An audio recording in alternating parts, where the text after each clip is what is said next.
Hi, Shannon Waller here, and welcome to Inside Strategic Coach with Dan Sullivan. Dan, we have been doing the Scary Time Success Manual podcast version, which has been really fun. And today we're going to do a deep dive on strategy number 2, which is forget about your commodity and to focus on your relationships. So bottom line, what does it mean to forget about your commodity and to focus on your relationships? Yeah, I'm using commodity here in a very general sense, Shannon. You know, all of us to make a living are selling something. And so whatever you're selling, it's either in a job form or you got a product or you have a service or you have an experience. I'm calling that your commodity, but during normal times, it's how you make your living. So that's what I'm using. And when you go into scary times, some things which are commodities become essential. To give you an idea of that is the type of medical service that would be most in need during scary times, such as we're experiencing right now.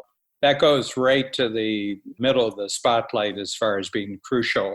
Now, during normal times, people do surgery and people are in ER and everything else, but it's actually kind of a commodity thing. But during this time, it becomes very, very crucial. And other activities, for example, there are other medical specialties right now.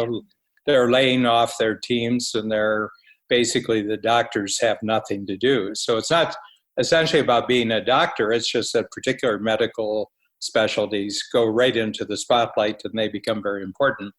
So the way that if you don't have an essential service, then you're not selling and nobody's buying. So that makes a big difference. And the other thing is that certain other activities, for example, truck drivers have become very, very important because the stores have to be fully supplied. Grocery stores and other stores have to be fully supplied.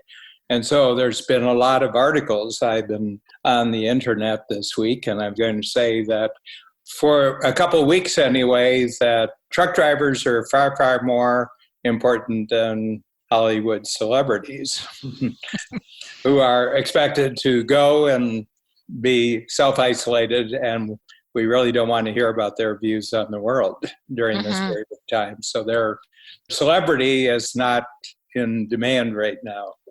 Yeah, right. So that's what I mean by this. And so our commodity is strategic coach workshops. And guess what? For 2.5 months, we're not going to be selling and we're not going to be paid for new workshops. And even the existing workshops, we're going to have to supply in digital form. So we have to change our game and everything. And everybody knows in our company that we're changing our game.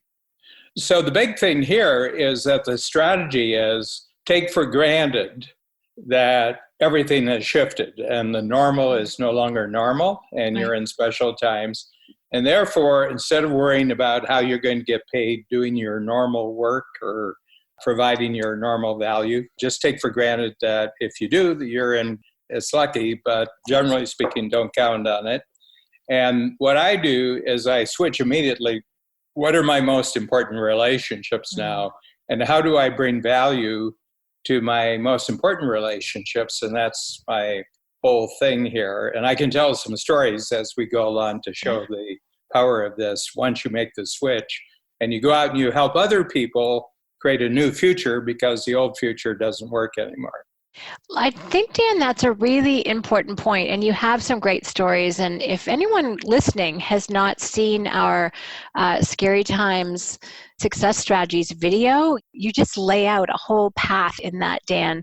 And we've been getting a lot of feedback because you're doing exactly what you're talking about. You are giving people a lot of confidence and direction about how to give their audiences confidence and direction, which is what we can do for each other right now. So regardless of what business you thought you were in, is what I'm hearing, this is really how you can, regardless of what it was in the past, this is how you can be useful in the future. Is that right?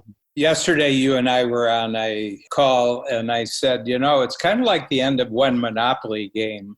When you're playing the game Monopoly, all the pieces go back in the box, but there's a difference in the real world game, and that is that the pieces change when you put them back in the box, And the game board actually changes too. So you really got to think it's an entirely new game. I've got some new pieces, some old pieces that aren't as valuable, and it's a different board game. So on the board game, the actual positions, and I think probably even the dice is different. Even the dice, it's different. Definitely loaded differently. Yeah, they're certainly loaded a different way than they are during normal times. I would contrast this, that people who get trapped by their commodity in the sense that, well, if I can't sell what I've been trained to sell, if I can't do what I'm used to doing, if I can't get paid the way I'm normally paid, then there's nothing I can do. Then they get very, very paralyzed. Mm-hmm. I've seen people kind of go negative with this because then they're upset and somebody is responsible for this whole thing and they go looking for people to blame and they just become generally unpleasant to be around. Yep. And they become a burden to other people instead of being useful, instead of being adaptive and actually creating a new game for themselves and helping other people create a new game for themselves. They get trapped and paralyzed, and you see that. Yeah, you certainly do. And especially if people are trying to keep going with an old system that clearly is no longer working. No. It's true. They really do get stuck. And we're used to delivering live workshops. And it's a different beast when you put it onto a video screen. And thank goodness for Zoom. But, I was talking to our chief designer, Kathy, and she goes, there's the old way of doing it. And then she said, I almost want to think about it completely fresh. I'm like, let's do it. That actually looks like a more fun project and easier well, it's not even if you knew what you know now, but it's like, okay, if we're doing it over again, how would we do it? Well, that's actually a really exciting conversation and frees you up from any past things that you might be stuck on and allows you to be really responsive and to move forward. Yes. I love it. So, Dan, you have some very specific and clear action steps, which I can't wait for people to get hold of and to dive into. So you talked about your most important relationships, and I really like how you talk about specific relationships. We've chatted about that before. So your first action is identify your 20 most important relationships. Let's talk about that. And I'm using 20 just as if you do this 20 times, you'll really be in the swing of it. Yeah, it might be 25, it might be fewer. But when you look at your future and, if the future is going to be good and the future is going to get better, then it's going to be because of the power of the relationships, specific relationships you have for the future. And these can be personal relationships. They can be in company, the relationships you have inside of a company or inside your organization. They could be, of course, individuals outside your company, and especially in the form of customers and clients. And I just use 20 as a loose number. It's top 20. There's always a top 20 list in virtually every area of human activity. And I just say, well, if I were to go out and actually invest in the 20 people who are going to be most important for a better new future that I have, who are they? You brainstorm for a few minutes and you don't have to have all 20 set before you take your first action. But what I would recommend, every time you write down a name, just sort of visualize the person, kind of remind yourself why they're going to be on the list. I think that in itself is a really useful exercise. And my goal is for these 20 is to be a hero to them, is to be a hero to them. So I've decided, that I would feel good, they would feel good if I would just be a hero to them during a period where they may have also kind of lost their future. Okay. The thing is, if you try to go back to your past, you lose your future. Right. Okay. So a new future has to be created. And everybody who's grown throughout their lifetime has done this many times. It's just that this is a particularly dramatic event. It really is. A very dramatic event, yeah. That's a fascinating statement, Dan. If you try to go back to your past, you've lost your future. That's very insightful because it's true. You need to invent a new future. Just to share a little insight on that, one of the things that we do as part of our team activity in our company is we have one-year planner meetings. So that gets kicked off in a big team meeting. And this was the first quarter where we were meeting with our groups to share. And my conversation was this morning, feels like longer. I have to tell you, it was so fun. you were just getting clear on what my goals were. They are completely accomplishable. There's such a word, despite the kind of global shutdown, the pause that we're all taking right now. And it was so invigorating to get focused on, and I didn't have my old sheet, so I had to make up my goals fresh. And it was such a brilliant exercise. So to some extent, we did that with our own little group of 4, and it was just amazing. So that whole idea of getting together with people and helping them really figure out their new future, I think, is key. And on that note, you talk about focused individual discussions. What do those discussions look like, Dan? Well, first of all, you're having the discussion to actually get in touch with the person, because maybe over the last week or two, you haven't been in touch with them, so you get in touch with them. We're under special restrictions in this particular crisis because of the social distancing, so it's probably a Zoom call, or it'll be on the phone. I forget what the one's called on the phone. What's it called on the phone? Well, it could be Zoom, it could be Ring Central, it could be, there's lots of different ways to do it. There's some programs that I'm not familiar with. I'm very familiar with Zoom, so I'm very... Oh, you think of FaceTime.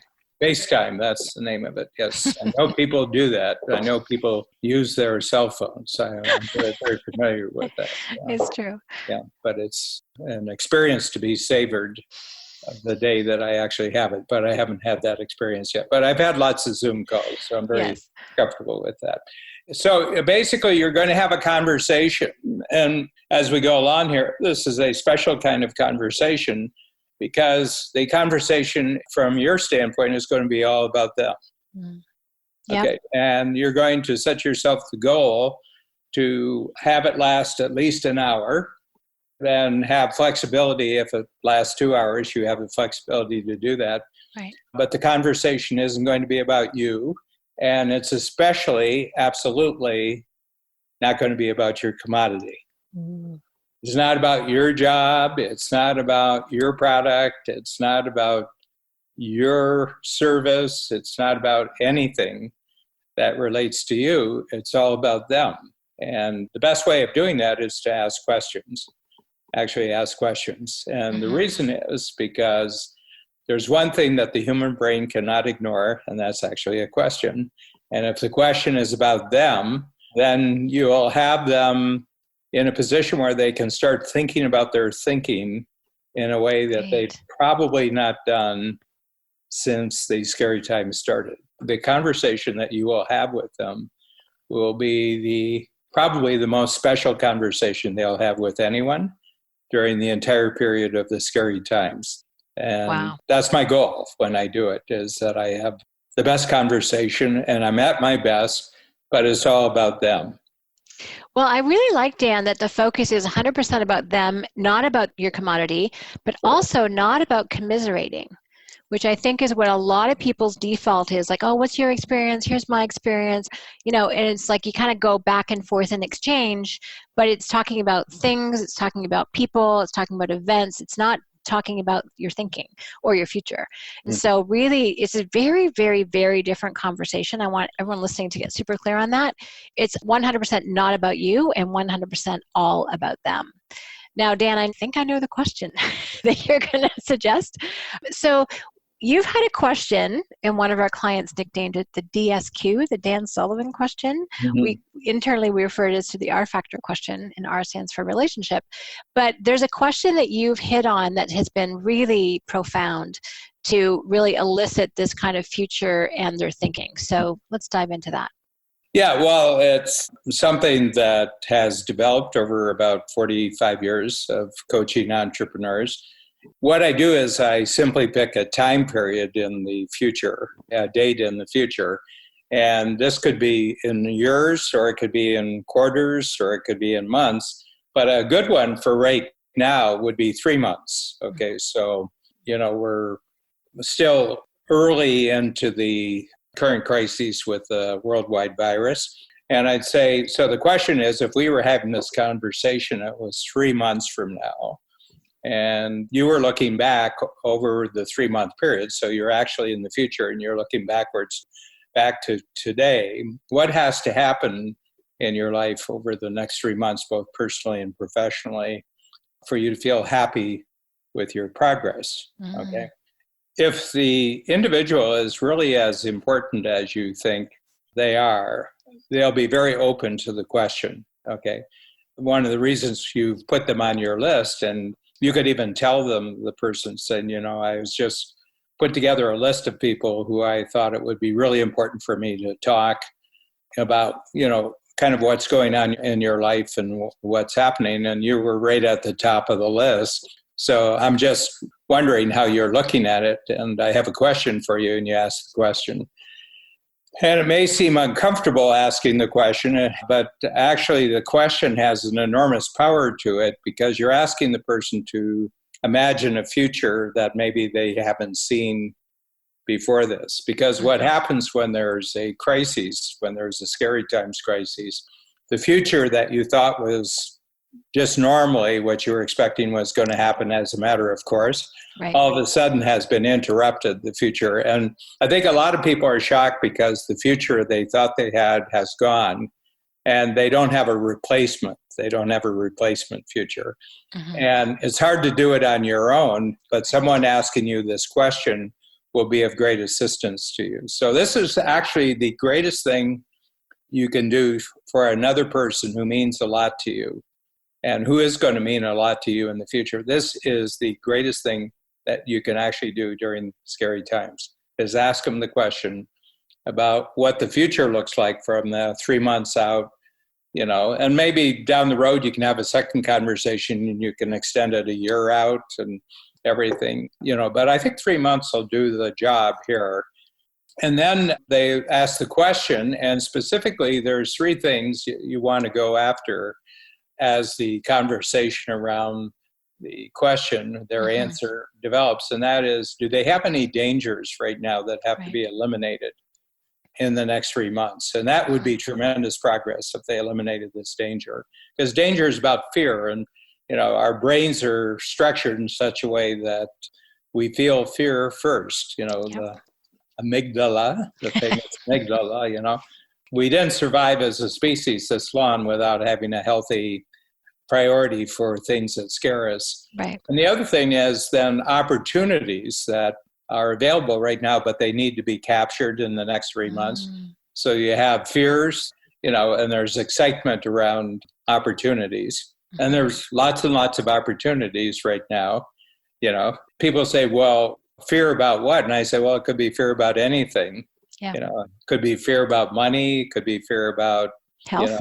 Could be a fear about losing opportunities. It could be fear. Good point. And opportunity is about gains. That you have something that you could gain if you can take, effective action as fast as possible. You can actually have a gain. And then the third one is strengths that you already have that could be utilized much more. That you could maximize certain strengths that you have right now. You've had them, but you haven't really been maximizing them. And one of the things I'm very, very clear about is our visual capabilities, Shannon, that you and I have developed and the company has developed over the last decade, really, are coming in very handy right now. We moved into this very quickly because we had made a special point about developing capabilities in the digital land. Yes. So that's it. So you identify your 20 most important relationships, and then you set up, focused discussions with each of them. The rule is you make it all about them, and you help them by asking this question. We call this, my favorite, this is the DOS discussion, because DOS stands for dangers, opportunities, and strengths. And I tell you, when you cover those 3 areas, you've really covered 360 degrees. And it could be about their personal life, about their business life, about other areas of life that they have, for example, hobbies and other interests that they have. And all you have to do is ask the question, the other person will fill in all the blanks that are meaningful for them. When you return to where you are, and that's probably just clicking off the computer, you write up a little summary of what they said was most important to them, with dates and with numbers and everything else, and you just send it back to them. And I have to tell you, this will be absolutely appreciated as the greatest thing that you can do for anyone during this period of time. On the scale of value creation right now for another person, this ranks number one. It's so powerful. This is what I have been working with our membership advisor team on doing. This actually is the first experience that most people have with coach and getting clear on your future. Now, we had a different time frame, not 90 days, but normally 3 years. And it's so powerful because, what people's future is about is where you can have an impact. And Dan, the other thing I really find fascinating about this, and sometimes a question I get is, do I need the capability to eliminate all their dangers or help them take advantage of their opportunities or maximize their strengths? And the answer to that is no. No, you're not the problem solver, and they're not expecting you to be the problem solver.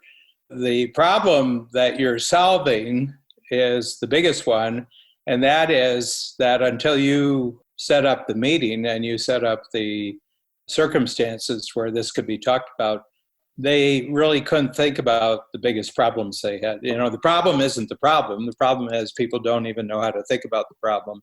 And generally, a question coming from the outside that asks you to kind of describe for yourself how you're seeing the future is an icebreaker. It breaks up a logjam. They have so many things they're thinking about, but they can't ask themselves this question. The question has to come from the outside. And the reason is because they need someone to bounce their answers off of.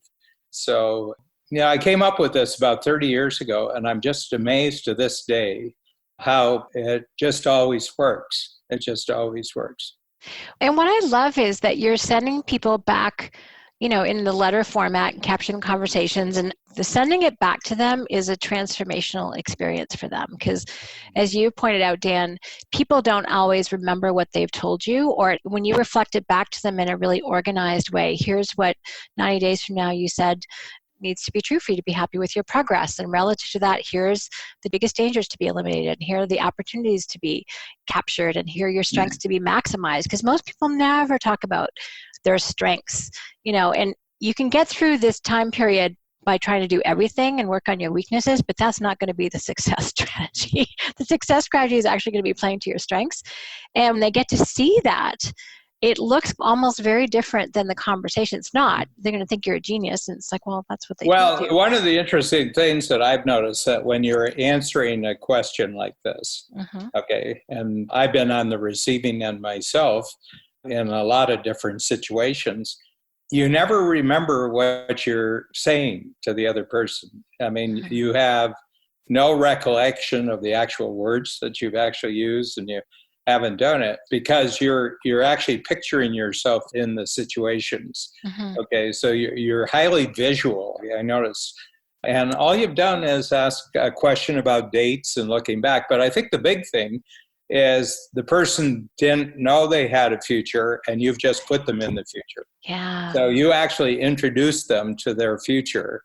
And it's such a wonderful experience because they've been sort of trapped because the future got taken away. And suddenly with one question, you've actually put them in the future and they see themselves in the future. Well, once they see themselves in the future, they've got their future back. And then you ask them to describe it and then attach some measurements to it, how much better the future is than where they are today. And I think there's a magic to this. And it appeals to the emotions, it appeals to their best intelligence, it appeals to their ability to visualize, it appeals to their ability to commit, I think it makes them courageous. Oh, talk more about that, Dan. That's really interesting. I mean, I'm thinking immediately of our 4 C's, which is, if they didn't have a future that they could see or that it had just radically changed and their old one was gone and they don't have a new one yet, you're helping them, if I understand correctly, commit to that future, which they've just said is really important to them, not only from an intellectual standpoint in terms of what they want or what they would consider progress, but from their emotional side too, like fear and excitement and confidence that their dangers, opportunities, and strengths gives them. But that gives them the courage to take that on. Is that what you're describing? No, the biggest thing is they have a witness. Oh, this is them just thinking by themselves in a room. They just said something and they have a witness. And not only that, to their surprise, a couple hours later, the witness sends them back their testimony in writing. Yeah. Then they have the courage to take that on. Yeah. Yeah. Good. And in case you're wondering what the rest of the 4 C's are, it's commitment, courage, which creates capabilities, which leads to greater confidence, which gives you what it takes to create greater commitments. So that's the 4 C's. Yeah. You can't wait to do something new until you have the capability and confidence to do it. What creates capability and confidence is being committed before you have the capability and confidence, and you have to go through a period of courage to actually do that. So it's the combination of making a commitment and going through a period of courage, which actually creates all new capability and confidence. I feel like I want to let people know that if you want more info about being a hero, there's our fabulous quarterly book, Who Do You Want to Be a Hero To?, which really does a deep dive on that. We also have our 4C's growth formula. And of course, we've got the DOS conversation as well. So I love, Dan, that we've kind of looked at those things from a different angle, especially in this kind of scary times that we're in, where everything is different. But to my mind, having a real strategy to be able to forget about your commodity and how to focus on your relationships and the 20, whatever version of that you have, is really, really powerful. And it gives you a way to be in motion, to be in action, which I think some people are wondering, okay, what do I do now if all the stuff I used to do is gone? What do I do now? And you've just given a fabulous pathway for success. Yeah, and I'll tell a story about this. So our clients in Strategic Coach, just in the normal course of their work as entrepreneurs, are totally familiar with the DOS question, but a lot of them still favor their commodity over the question. And one of the advantages of right now is nobody wants to hear about your commodity. Okay, so you're relieved of any temptation to talk to them about what you can sell to them right at this point. So you've been given a clear okay to just focus on helping them create a future for themselves. So one quarter, and this was in, I think it was right near the end of '08. And this was during the recession, the biggest downturn since the Great Depression. That was in '08, '09. What I did is with all my workshops, and I coach about generally in the neighborhood of about 500 entrepreneurs every quarter in workshop form, so a dozen or so workshops. I asked them the question, how many of you are cash confident for the next quarter? In other words, you have reserves, and if there isn't any cash flow or not very much cash flow during the next 90 days, you're okay with that, and your mind is clear that you could think about something else that you might be doing. What I'm recounting here today is what I told them that these were their step-by-step formula that they would follow during the next 90 days. I said, how many of you would try this out? And a certain number of hands went up. And I didn't check homework the next quarter when they came back. But a lot of them said, I followed your advice on this, not necessarily 20, maybe it was 15. One person actually did 35, and I had one of our lead entrepreneurs in our top strategic coach group, which is called the Free Zone, has done 150 of these in the last 3 weeks. What? And he's done 150 DOS conversations. No way. He said, it's unbelievable how much my just asking this question, and this is the point I want to make, this happened back in 2008, Shannon. I had a number of individuals and say, that was the greatest cash flow quarter I've ever had in my life. They phoned, they said, since you gave me back my future, I might as well give you part of my growth. So, we can do this, and could you help with this and help with this? So I want to tell you, it's not the economy that's bad. It's not conditions are bad. It's that everybody who's important to your future just lost their future. And in order for you to have a bigger future for yourself, you now have to volunteer to go forward and help at least 20 of the most important relationships get their future back.